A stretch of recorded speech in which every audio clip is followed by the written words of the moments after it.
Good afternoon, everyone, and welcome to today's webcast. Our webcast today is titled Building Resilient Communities with Green Infrastructure and Hazard Mitigation Planning. This webcast is sponsored by EPA's Office of Wastewater Management. My name is Caitlin Amron, and I work with EPA's Green Infrastructure Program. I'll be moderating today's webcast along with my colleague, Matt King. Before we get to today's presentations, I would like to go over a couple of housekeeping items.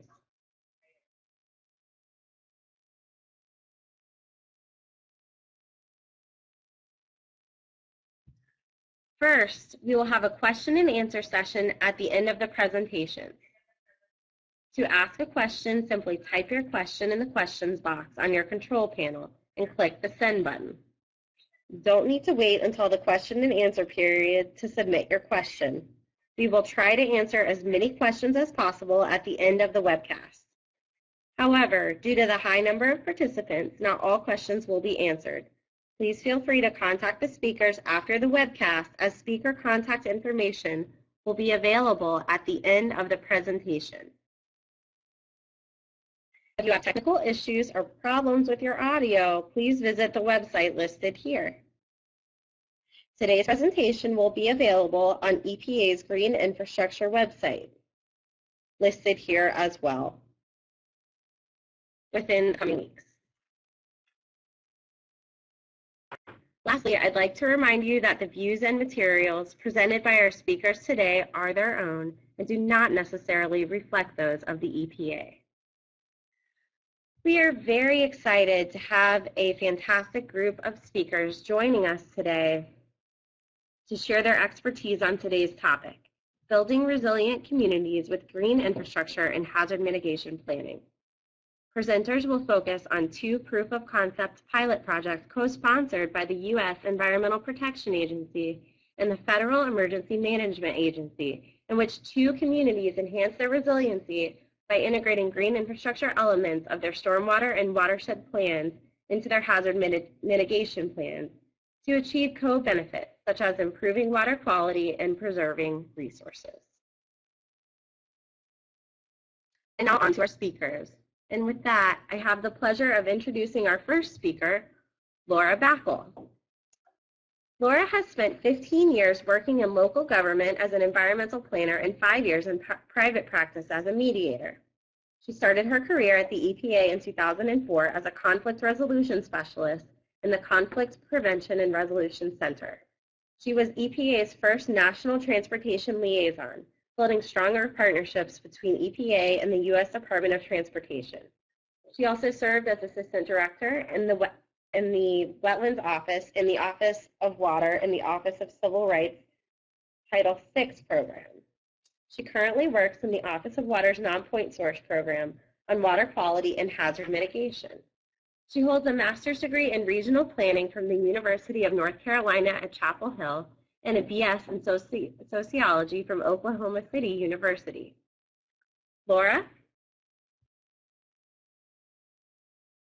Hi, everyone. Thanks, Caitlin, and thanks to EPA's Office of Wastewater Management for the opportunity to share this important work with you all. And a special shout out to our FEMA folks and our other federal partners that are joining us today.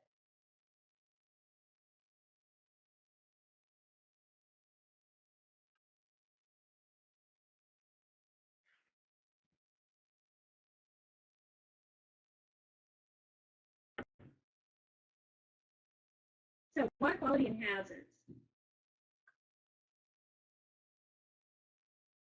There's been growth in the number and severity of natural hazards.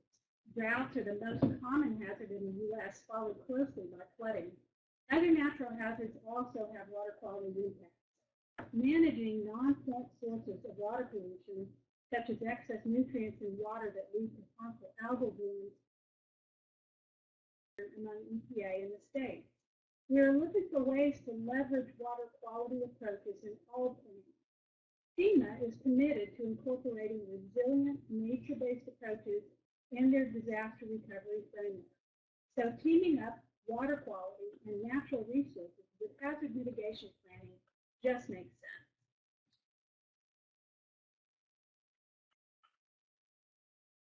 The first concept pilots we're presenting to you today are part of a larger green infrastructure and hazard mitigation strategy. This strategy is aimed at expanding the tools we use to mitigate natural hazards by encouraging communities to institutionalize the use of green infrastructure and low-impact development. This will allow more funding opportunities with the resulting co-benefits of improved water quality and natural resource protection and restoration.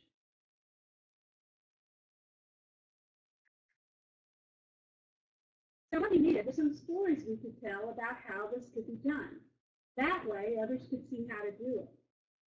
So we came up with the idea of these pilots, which are aimed at asking a lot of questions. What are the avenues or obstacles to incorporating water quality and natural resources into hazard mitigation planning? Are there easy ways to do this? What's the right scale? Who are the right stakeholders? What data is needed? A lot of questions with no clear answers. You're about to hear from two of the pilots about their experience. Although I don't want to spoil it, I'd say that the concept has been proved. This can be done, and it has tremendous benefits, although there are still a lot of lessons to be learned. So let's hear about two of them. Back to you, Caitlin.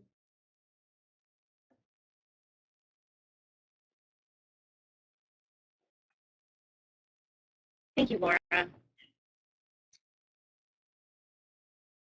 Now I would like to introduce our second speaker, Josh Bruce. I understand that some of you are having trouble with the audio. Please bear with us as we work to troubleshoot.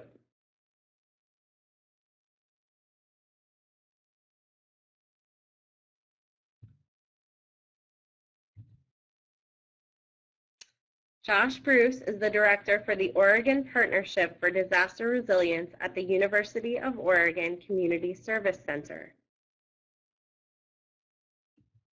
Josh has been a leader in community resilience and local sustainability conversations for over 15 years. Josh is a faculty member in the University of Oregon's Community Service Center. He directs their hazard planning program with a focus on community resilience and risk reduction objectives throughout Oregon and the Pacific Northwest.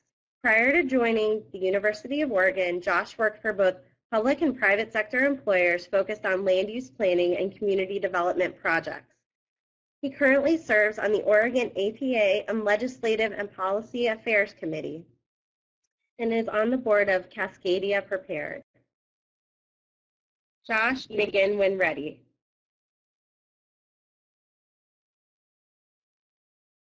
Thanks, Caitlin. You guys hear me okay? We can hear you. Okay. Well, first I want to extend a thank you to Crystal Mendelman in EPA Region 10 and Lisa Hare at EPA headquarters for supporting this project. Also want to give thanks to Brett Holt with FEMA Region 10, who connected us with this project and has supported us throughout. And then also to Caitlin, Laura, Trish, and Melissa, thanks to all of you for working through all the challenges with getting to today. I know it's been a fun ride, so it's been great to get to know you all, and thanks for your support in helping me get to today. So I'm going to talk about our pilot project in the city of Ashland. First thing I'm going to do is provide sort of an overview of how we look at nature-based solutions to natural hazard mitigation planning. I'll talk next specifically about the process that we use with the city of Ashland. I'll spend a little bit of time providing an overview of the recommended natural hazard mitigation plan action items, and then end with some of the lessons learned from the project. Caitlin, are you seeing slide 2 at this point? Yes, we are. Thank you, Josh. So moving into the first section, how did we approach this interesting challenge of integrating EPA goals and FEMA goals? So really what we wanted to do was start with where EPA was and where FEMA was and identify overlap. So this figure demonstrates where we see the overlaps between water quality, ecosystem health, endangered species protection goals, and the pre-disaster risk reduction and hazard exposure reduction goals that FEMA has. Specifically with green infrastructure and low impact development, these were the definitions that we were using to bring forward. These are going to be familiar to many of you on the phone. But for our local partners, what we wanted to emphasize is that green infrastructure are management strategies that are protecting, restoring, or mimicking natural cycles. So those are things that are going to be appropriate at the regional or municipal scale, and that the low impact development practices were at the site scale. So those were things that can be used at a development site to minimize disturbance of natural vegetation and drainage, and really looked at mimicking pre-development patterns. From the natural hazard planning and FEMA lens, we were working with the city that we've worked with in the past and was familiar with FEMA compliant natural hazard mitigation plans, but really for participants that were kind of new to FEMA's program, we really emphasized the plan context component. So we were certainly focused from a hazard standpoint on risk assessment, on identifying risk reduction strategies, doing that through a set of action items, and really grounding folks in those action items that are where the opportunity lies. This understanding risk diagram is something that we've been using for years in Oregon to help people understand the sort of the interplay between natural hazards and the vulnerable systems that are exposed to those hazards. And as you can see, the last bullet under the vulnerable systems is around ecosystem goods and services. One of the interesting things and the opportunities we saw from this project was that ecosystem goods and services, largely in the context of emergency management, they're seen as vulnerabilities, not as potential assets. So that asset piece was something that we definitely wanted to emphasize in this project, and I'll talk about that a little bit more as I go through. From a process standpoint, I think one of the key things that we did, what we tried to do differently with this process, as you can see, the traditional kind of approach, at least in a lot of Oregon communities, has been focusing on emergency management, public works, fire, law enforcement, and strategies that are more hard, that are more gray, so culverts, levees, hardened infrastructure. With this approach, we're really trying to get additional voices, additional experience in the room. So from a team standpoint, we looked at supplementing with community planning, natural resources managers, floodplain management, water quality specialists, and that from a strategy standpoint, really wanted to focus on the green opportunities, not the gray opportunities. So green infrastructure, low impact development, and this notion of engineering with nature rather than over it.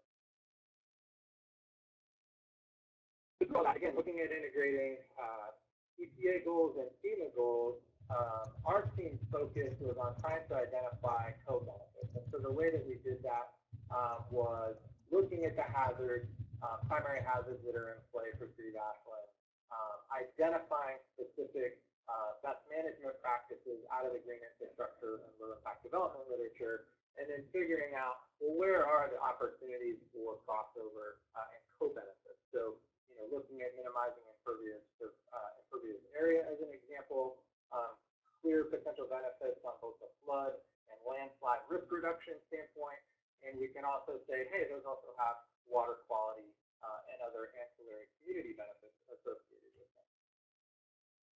We also wanted to help our partners understand the economic co-benefits. So many of you on the phone are familiar with the literature that talks about pre-disaster risk reduction really being a long-term dollar saver. So a number of studies are out there. The most recent one that I found actually bumps it up. We used to say it was society saves $4 for every dollar spent. New research is suggesting that that increment is creeping up. I tend to think that has to do with simply the size of the disasters we're seeing today. But the bottom line is investment spent ahead of disasters is going to save communities in the long run. And so what we wanted to try and do is link that with EPA cost benefit studies that from a water quality and habitat standpoint also support this notion of pre-event investment.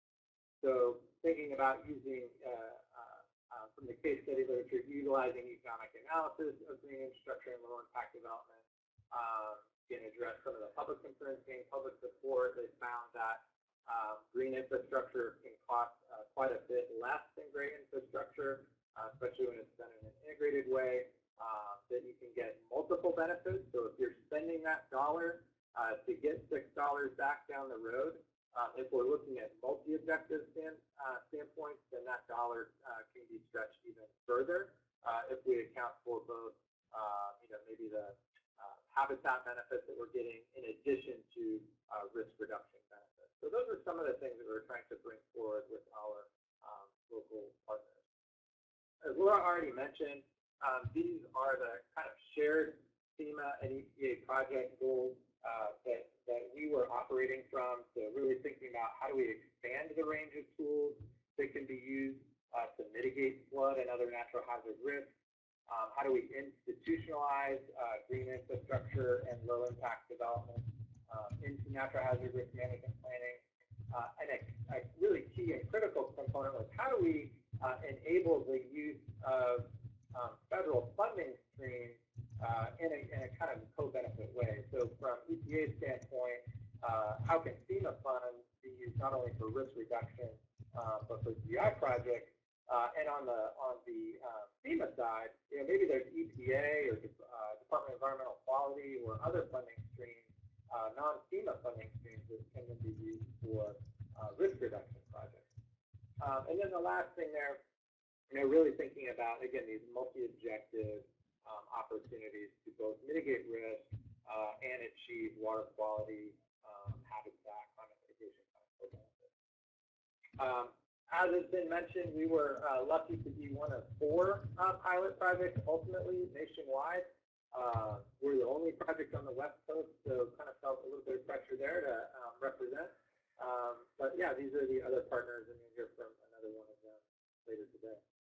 So let me talk now about Ashland, Oregon, and the sort of the process that we use in our pilot. To do that, it's important for everybody on the phone to be grounded in sort of how our model here at the University of Oregon works.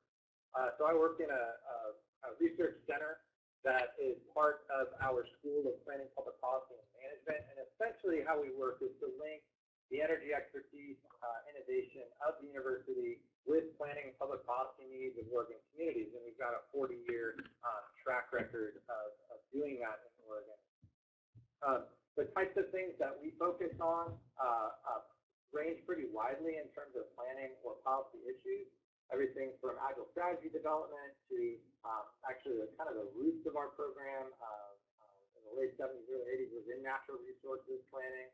But we do social planning, food systems, housing, transportation, and then the bulk of my work and the Department for Oregon Partnership for Disaster Resilience's work over the last 20 years has been on natural hazards and community resilience. So in some ways, we're kind of uniquely positioned to try and merge to FEMA and EPA goals. Our process model is to engage students in the work that we do. So the picture you're seeing right now on the lower left is the 5-person student team that worked on this Ashland project, and most of the slides you're seeing, all the information, the credit goes to them for pulling it all together. But that's part of our campus-based program, and so we send mostly master's level students out into communities to do this work. I'll just mention really briefly, we also have a field-based portion of our program that's supported through AmeriCorps, where we're placing AmeriCorps service members in rural parts of Oregon for 11 months, 1,700 hours of service. But for this project, we use our campus-based approach. I just wanted to ground everybody and let everybody know that students were the ones that really did the bulk of the heavy lifting on this pilot project. So for those of you who aren't familiar with Oregon or the city of Ashland, it's located in the southwest corner of the state. It's at the kind of a confluence of where the Siskiyou Mountains, the Cascade Mountains, and the Rogue Valley all kind of intersect. It's a pretty dynamic landscape. It's a beautiful, beautiful part of our state. The city itself has a population of about 21,000, and the primary economic drivers are art, tourism, and natural recreation. Ashland is where the Oregon Shakespeare Festival is based, and so for anybody on the phone who loves good Shakespearean production, come on out to Oregon and check out Ashland. We had a pretty wide group of project partners. Again, kudos to our FEMA partners and our EPA partners for bringing us into this and really giving us a good foundation for this pilot project. But we engaged folks across the city of Ashland government structure, and others at the state level. And then you can see the team there as well. Anybody make a comment about sound? No, Josh, thank you. I'm seeing the notes there. Just talk as loud as you can, please. So the other thing to note about Ashland is that they have some tremendous leadership over the last 2-3 decades around green infrastructure and low impact development. So we were coming into a community, part of the reason we selected Ashland is because they're familiar with the concepts and are already doing great work in this area. So, as of 2010, the city had undergone, 40 low impact development stormwater projects alone.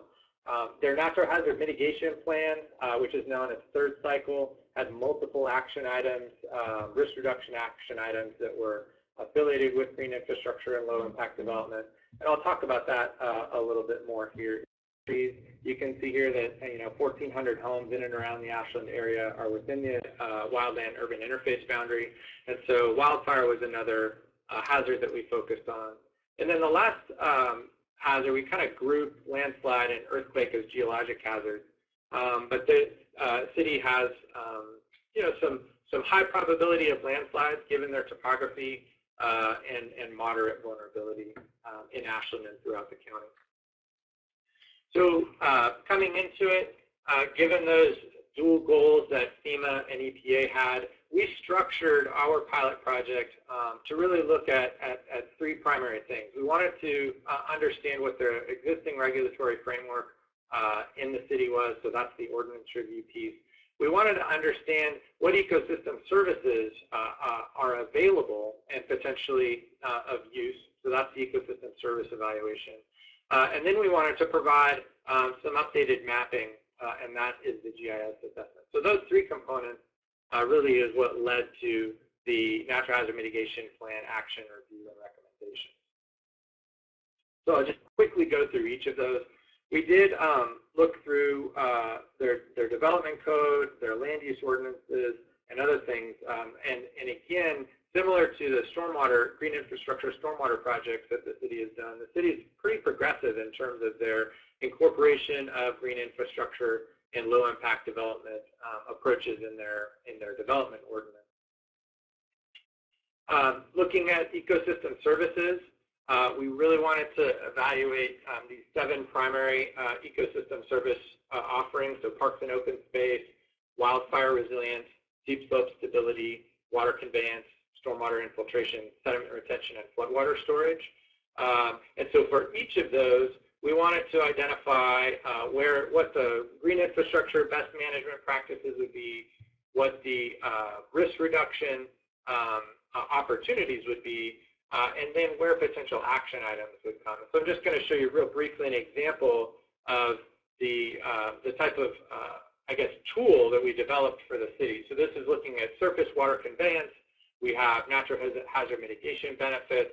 We have green infrastructure best management practices, and what potential natural hazard mitigation plan actions or risk reduction strategies that those lead to.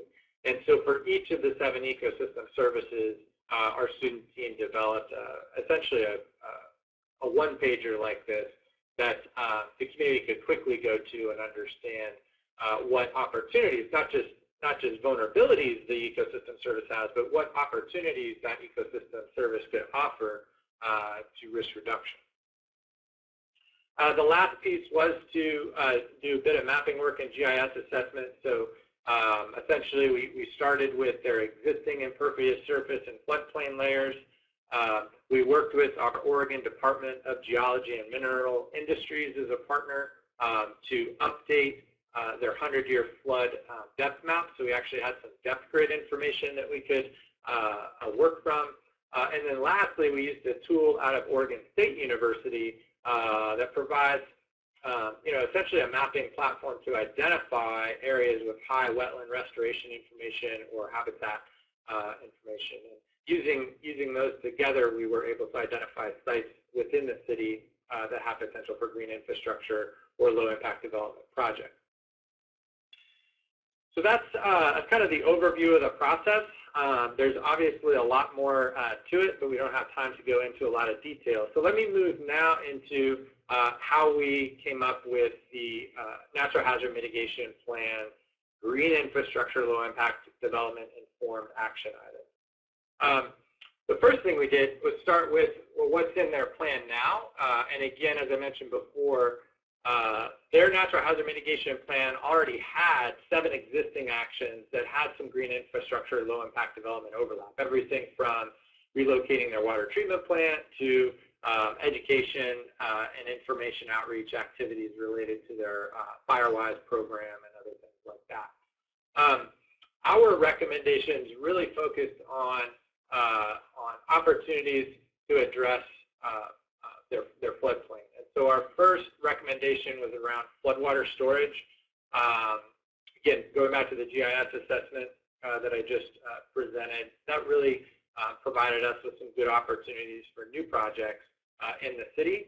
Our analysis steps, again, I mentioned we identified impervious surface areas, compared those with their updated flood depth grids, and then identified open space areas that could be good candidates for wetland restoration. And so that led to this notion of additional floodwater storage projects in the city of Ashland. Second recommendation we brought to the city was expanding their Green Streets program. We noticed pretty early on that some parts of the city had higher percentages of impervious surface than others.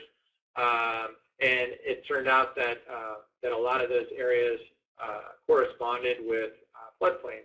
And so what we wanted to do was look at their public streets, their public right-of-way, and understand where the city could take a leadership role in reduction of impervious surface. So we looked at a number of drainages that had over 8% impervious surface and tried to identify opportunities for co-benefits in those drainages. The third recommendation was similar in its goal of reducing impervious surface, but it was really looking not at the public space, but the private space. So we noticed areas, for example, where there were large parking lots that were in the floodplain. And so the team's third recommendation was focused on incentive programs for private landowners to reduce impervious surface. So that's what this looks like. And the nice thing is that this recommendation was really informed by an existing program that the city of Ashland already has in place, looking at lawn, an incentive for lawn remediation, essentially, a program. We brought those recommendations to our local planning team, and we used FEMA's Staple E, their social, technical, administrative, political, legal, economic, and environmental rating system to evaluate those 3 recommendations. Due to time, our focus with the committee was on the technical, administrative, political, and economic feasibility. And again, for lack of time, I'm not going to go into a ton of detail, but this is how they rated out. And recommendation 1 was the top scoring recommendation. Recommendation 2 was second, and the private private incentive program was third.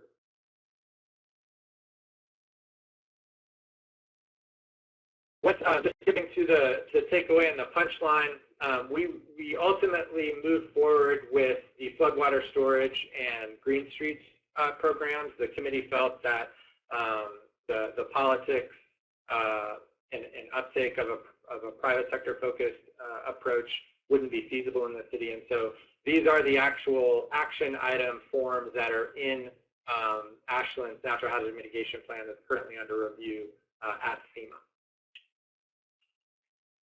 Right. So I definitely wanted to have time for lessons learned. Let me move straight into that.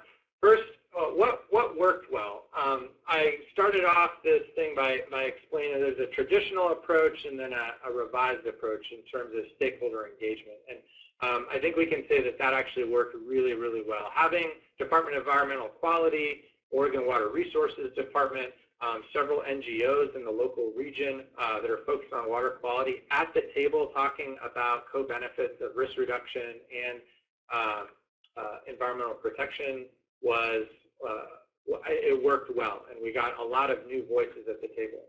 Our collaboration with Department of Geology and Mineral Industries also worked well, so bringing their mapping capability to the table worked well in the end. We had some scheduling issues, but we worked through those. The nice thing about partnering with them is they're already a FEMA risk map cooperating technical partner, so they understand both kind of the risk management side, but also understand how to produce pretty maps. And then the last thing that worked really well was identification of new potential funding options, both for habitat and for risk reduction. So quickly about some of the things that we would look to improve. Our funding came in late, and so we ultimately had some limits on local capacity and buy-in at our project kickoff because of that delay. So it's not going to be a surprise to folks that having a local champion and local buy-in is important. We worked through that quickly and got through it, but if I had it to do over again, we would have had a champion on board earlier on. We got questions by our public works partners on just the engineering feasibility of various green infrastructure and low-impact development strategies. So we would have engaged engineering partners probably earlier on to be able to answer some of those questions. And then some of the other things, and I'll talk about language in a minute, but there's this lack of common language between emergency management and water quality professionals, for example. And so thinking about language and having a better common language to speak with a variety of disciplines is important. On the process side, some of our GIS outputs weren't available until pretty late in the project. So again, we had some scheduling challenges that ultimately we worked through, but having those outputs earlier on in the process would have benefited us. Let's see. Using the natural hazard mitigation plan to solicit engagement didn't always resonate with stakeholders. So one of the things that we learned as a team was we didn't necessarily have the right people in the room all the time. We had diverse stakeholders, but maybe not the right stakeholders. And part of that, I think, was because we were leading with the natural hazard mitigation plan, and so stakeholders maybe thought, well, that doesn't really have anything to do with me. And so thinking about ways to engage those stakeholders in a different manner moving forward would have helped us. Then the last set of lessons is around organizational structure. So we had some challenges, for example, with how to capture costs at the local level for benefits that occur regionally. So some of the floodplain management and flood risk reduction benefits that Ashland could offer, they don't actually capture that inside their city limits because their flood storage actually might benefit a city that's downstream of them. And because of how the FEMA program works, it's hard to kind of capture those and understand maybe how another jurisdiction might contribute on the cost side. It was also challenging sometimes to align goals across departments and plans, so this just speaks to the challenges of the silos that many of us work within. And then, there were some things that may have had a risk reduction benefit, but the natural hazard mitigation plan might not have been the best vehicle to address that through. So the example of the private property intervention not being seen as viable is an example of that. The last thing I just want to leave you with are kind of some meta observations about cross-sector collaboration. So certainly I think our pilot really reinforced not only the need but the opportunity to engage multidisciplinary teams. So FEMA plans can't be just an emergency management focused endeavor. The more that we can engage other partners in that, we'll have opportunities to expand the list of grants, funding opportunities, et cetera.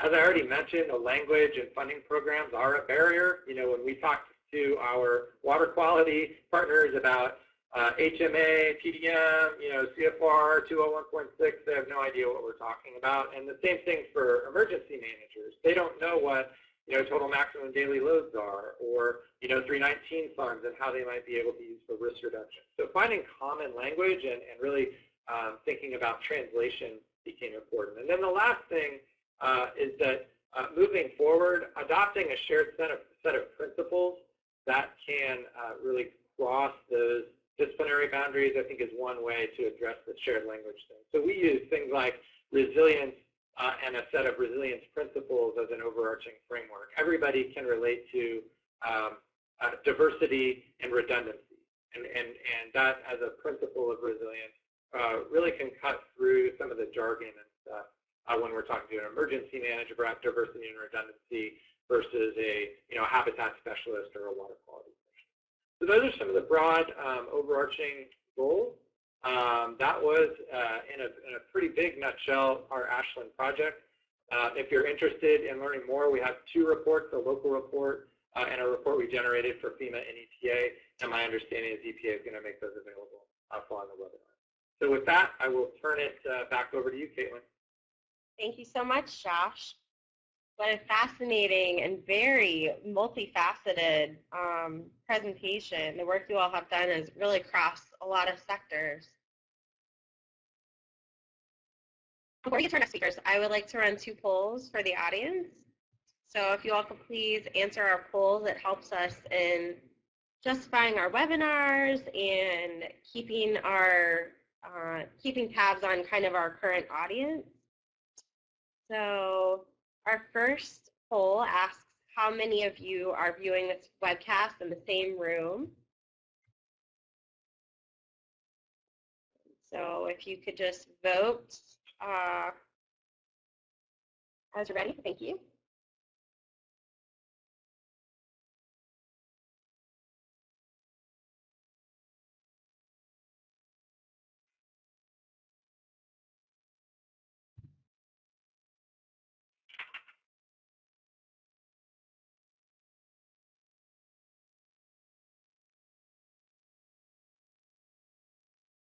We'll give people just a couple more minutes to vote, or a couple more seconds. We have about 90% viewing it by themselves and 10% between 2 and 5 people. Thank you. Okay, now we're going to run our next poll, which asks how many years of experience you have with green infrastructure. So if you could please just answer that at your leisure, for your convenience.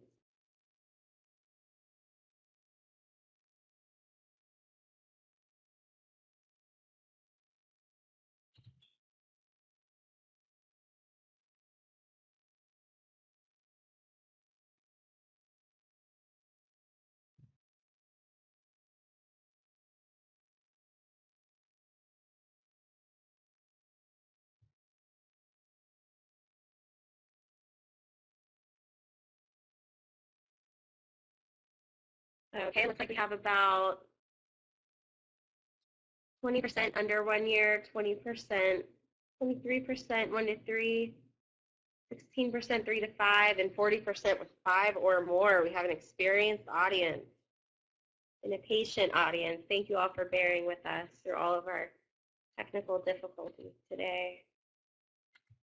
All right, so with that, we're going to move on to our 3rd and 4th speakers. We have with us both someone from EPA and someone from FEMA.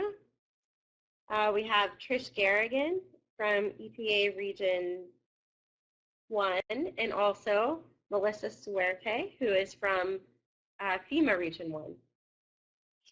So I'm going to hand screen share. And Trish Garrigan has been at EPA for over 25 years. Currently, she is the Regional Healthy Watersheds and Green Infrastructure Coordinator and is the EPA point of contact for the Massachusetts Non-Point program. She has worked on issues related to wetlands, drinking water, watershed management, green infrastructure, sustainability, and climate change adaptation. Prior to working at EPA, Trish worked at the Massachusetts Department of Environmental Protection and the Massachusetts Office of Environmental Affairs. She has a master's degree in water resources management from the University of Wisconsin-Madison and a BA in environmental science from SUNY Plattsburgh. Dr. Melissa A. Surete is an employee. Thank you, Melissa. Is an employee with the Federal Emergency Management Agency in Boston, Massachusetts. She currently serves as a senior planner in the Mitigation Division, where she serves as team lead for hazard mitigation planning. Before joining FEMA in 2009, Dr. Suerte was a nuclear planner with the Massachusetts Emergency Management Agency and a research analyst with the Massachusetts Department of Public Health. Dr. Suerte earned her doctorate in law and policy from Northeastern University in 2014 and a Master of Science in Emergency Management from Massachusetts Maritime Academy in 2009. She is also a certified emergency manager. Trish, you may begin when you're ready. I just want to double check I do the switching from here. Yes, you should have received the option to share your screen. I'm sorry. Okay, I think it came and went. Okay, here we go.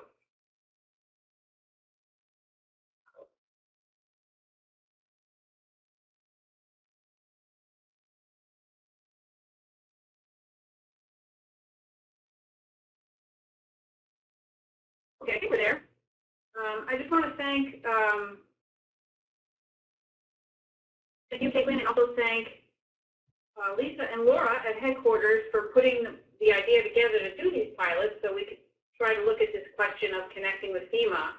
And the first thing it actually did, which was a good thing, was force me to get out of my office and walk down the block and meet with my FEMA partner, who I hadn't really engaged with yet. So just getting EPA and FEMA to talk together was initially just a good thing right there from the outset of the pilot. So I'm just going to, here's the outline of the presentation. We're going to hear from Melissa to get the perspective from FEMA. Then I'm going to talk about our Green Infrastructure for Drought Resilience project, and then touch a little bit on green infrastructure for both drought and flood resilience, which of course Josh spoke of that as well. And then just some observations and challenges that we got from this particular pilot project. So I'll turn it over to Melissa. Great, thank you so much, Trish.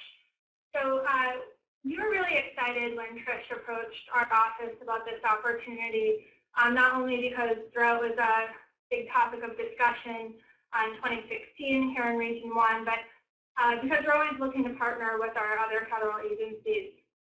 We have a pretty strong relationship with the EPA here. We've done a number of projects with different offices, and you know, we just thought this would be a great opportunity to come together to meet the needs and interests of our shared stakeholders. So what I'm going to do is provide a little context as to why this piqued our interest at FEMA, and then I think Trish is going to talk more about the overall context. So as the program I sit in does mitigation planning, and right now many of our states, all of our states actually, are in the process of updating their state mitigation plans. These are good for 5 years, so many of them are expiring later this year and early next year. So when Trish came to us to talk about this project, we looked to the state of Massachusetts as a candidate because of current efforts underway. Massachusetts is not only updating their mitigation plan, but they're looking at making it mitigation and climate adaptation plan. So this really fits nicely with the work that's being done.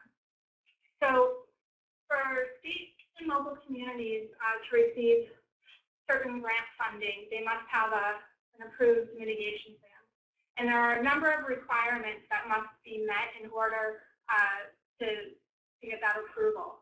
So I'm going to talk about two, and Josh actually kind of spoke briefly about them at the beginning of his slide, which is the risk assessment and the mitigation strategy. So for state mitigation plans, they must develop a risk assessment. And this has to include probability of future hazard events.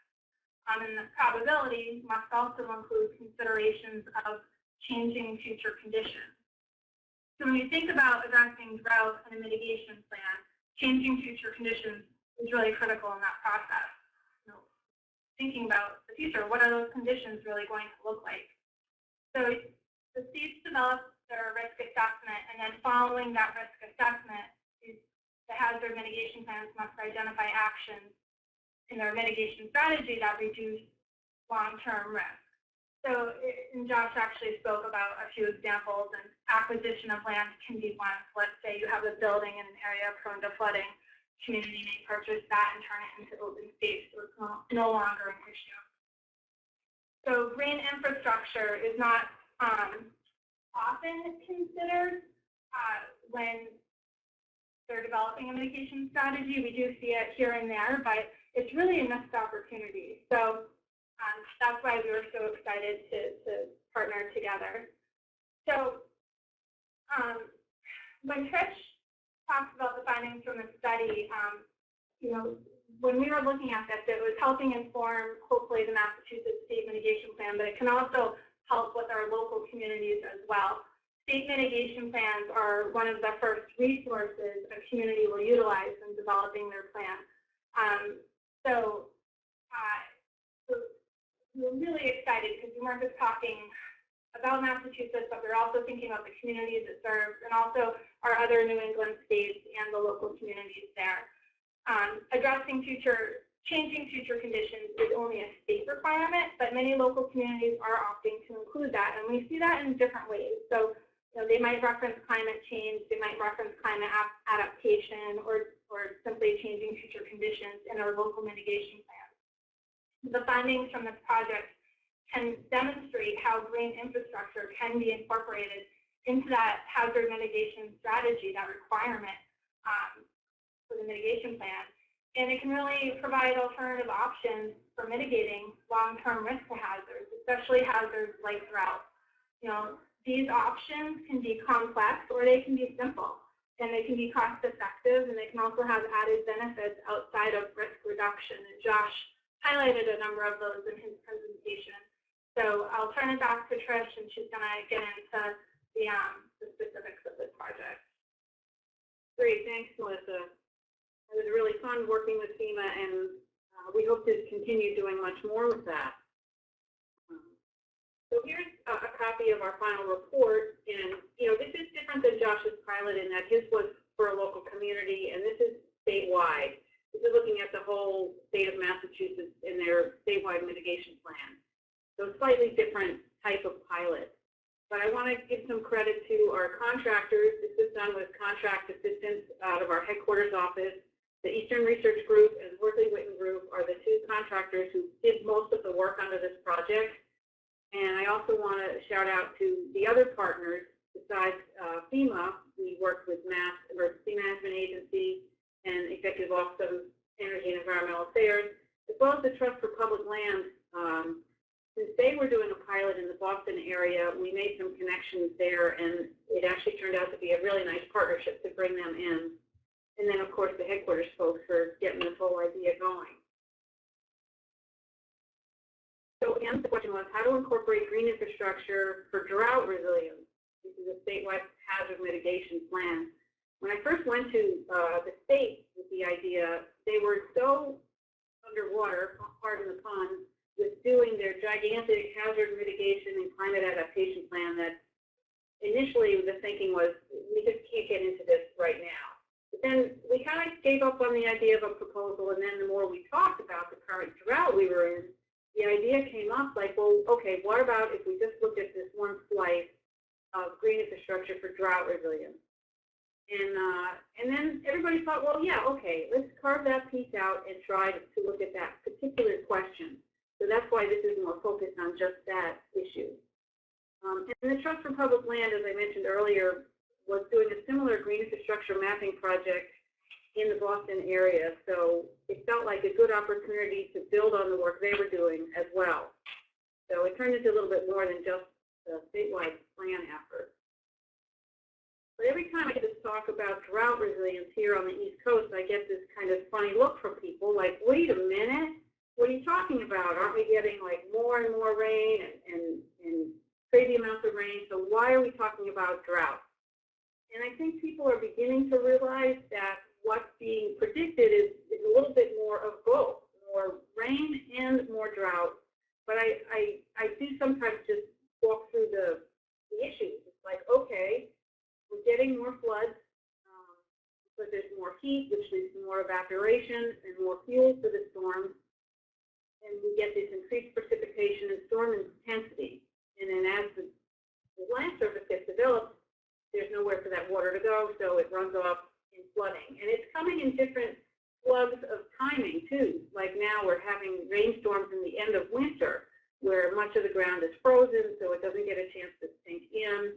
So there are changes happening. And the drought is a result of, again, these warmer temperatures with higher rates of evaporation, this water leaving the soil and going up to the sky, and again, the issue with increased runoff and reduced water content in snow. Now, this I don't quite understand, and I don't pretend to be any kind of a climate expert, but I was at a meeting and the National Weather Service guy said, well, yeah, we had 5 feet of snow last year before the drought, but the snow was dry. There was no water content in the snow. So I'm still wrapping my head around that, but I believe him, because we went into a pretty severe drought after all that snow. So again, why now and why in Massachusetts is that we are going to be getting more floods and more droughts, and we just experienced the worst drought we had since the 60s, back in 16 and 17. And also just the fact that here in Massachusetts, there's a lot of areas where infiltration can really help with long-term storage of water. There's 2 particular parts to the project as we got going. There was an assessment methodology for where would you put green infrastructure specifically for drought resilience. And then the second half was to look at state policy for barriers and opportunities, or where we could adjust some of the state policies to incentivize some of these practices or think about them differently. This was all in about a 4-month period, so I really credit the contractors for getting on the ball and getting this work together. So I'll focus now on the assessment methodology. Where would you put these types of practices on the landscape for drought? And I want to credit Ellie Baker from the Horsley-Witten Group for the next several slides and working with us on this methodology.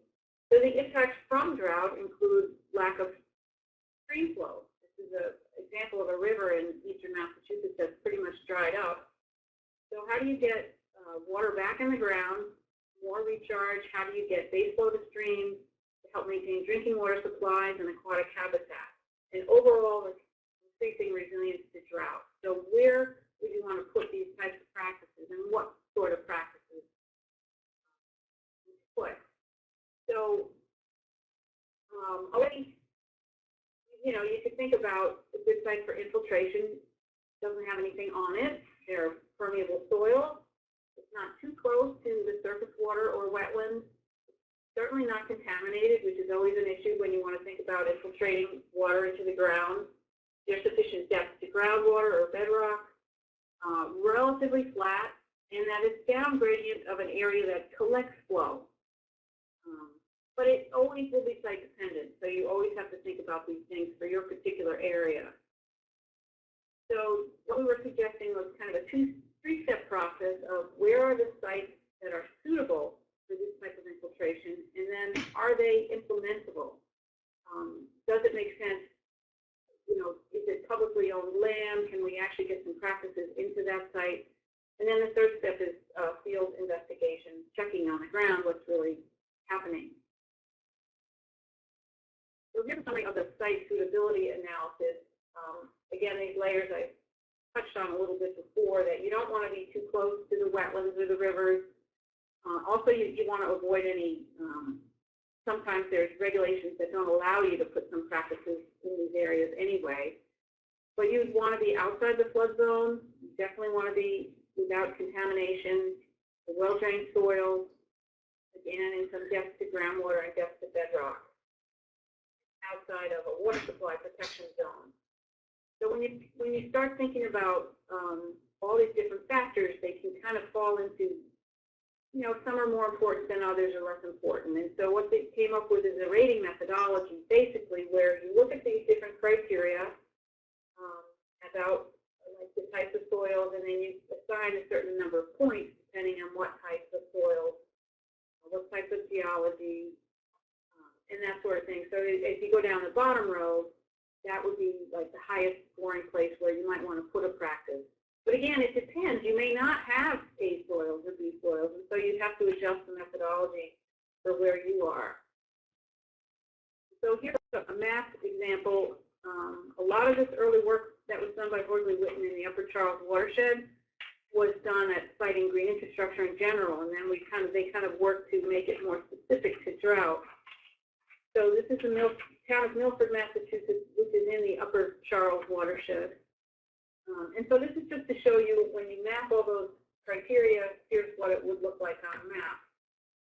And then this is getting at the implementation suitability. So here's a sample watershed with some sites, and up in the top watershed, the water would just go into the ground, so you wouldn't necessarily want to put something there. But here is a site that, again, this is this business of runoff capture. Does water drain to the site, and then you get it into the ground there.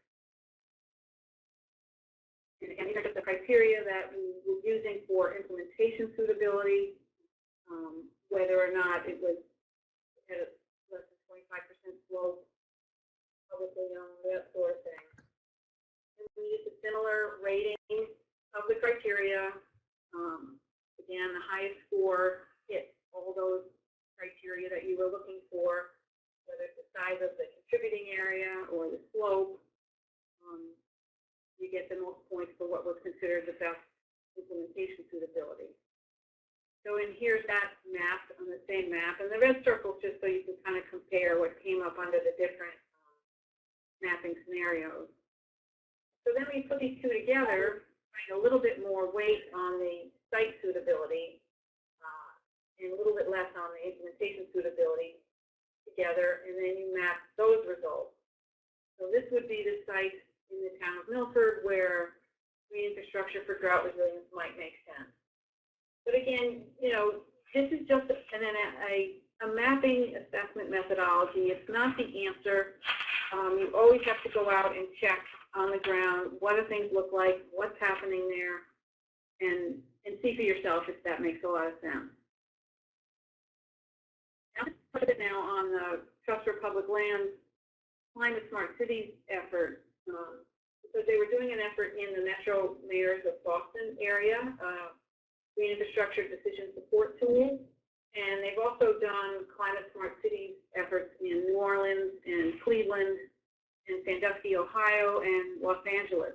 So it's a very cool mapping tool to get a look at, and they have a nice short little video on their website about it. But they definitely talk about the co-benefits of green infrastructure, which Josh also touched on, all these different things that can be done, especially in an urban environment when you're looking at the urban heat and things like that. Their model is kind of a four-step approach. Connect has to do with biking and walking trails connecting to transit. Cool has to do with getting trees into the urban environment. Absorb is more about the stormwater infiltration opportunities, and protect is about coastal flooding and how do you use nature to protect against coastal flooding concerns. And their decision support tool allows you to look, for example, at areas of environmental justice and like maybe where they don't have tree canopy and where they have low income levels. So here's just a screenshot. I realize it's quite small, but their tool is very, you can click the layers on and off, and you can actually zoom in and get parcel level information. So this was just an example where they were looking at where are there environmental justice areas where there's no tree canopy. That might be good places to think about green infrastructure type practices. So back to our project, this is kind of the second part of the project. And this is the kind of the less fun part in a way, was looking at the state policies and regulations that are in place. And we have Appendix A to our report, which has about a 10-page chart of all these different regulatory programs and where there might be opportunities or not. So it's not a small thing to sit down and really try to understand what's happening at the state level. And then we also looked at some non-regulatory opportunities. And this is just a one page from that 10-page chart I mentioned, where we have the Water Management Act, which in Massachusetts is a water withdrawal program.